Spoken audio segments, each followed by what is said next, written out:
Мы давно не виделись с вами в таком формате, поэтому мне вдвойне приятно сегодня видеть всех вас в этом зале. Искренне приветствую, поздравляю с наступлением лета, долгожданного на нашей якутской земле. Сегодня наконец-то обещали нам плюс 18, плюс 20 градусов. Надеемся, так и будет. И, конечно, благодарю за то, что вы приняли наше приглашение и пришли участвовать в работе пресс-конференции депутата Государственной Думы Федоса Семеновича Тумусова. Надеюсь, вам сегодня будет интересно. Построим работу таким образом. Наверное, сначала Федор Семенович расскажет о своей депутатской деятельности минут 10-15, минут 10-15, потом задаем вопросы. Согласны с таким планом работы? Ну, давайте тогда, пожалуйста, Федор Семенович, вам слово. Добрый день, дорогие друзья. Я тебя лично тоже хотел бы поблагодарить за то, что вы пришли на эту пресс-конференцию. Давно мы с вами не встречались.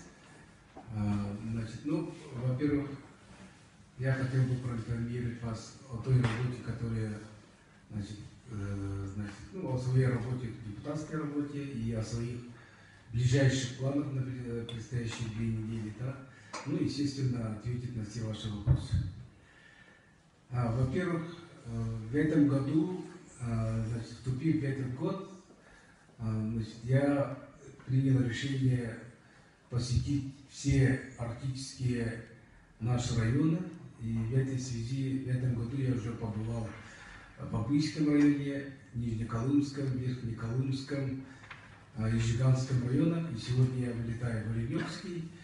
Потом в субботу конференция в Нюрбинском районе. На следующей неделе в Нерингре и Алдан. Что касается работы в Государственной Думе, в первую очередь я всегда говорю, я там работаю в первую очередь как представитель всех якутян, как представитель Республики Саха-Якутия.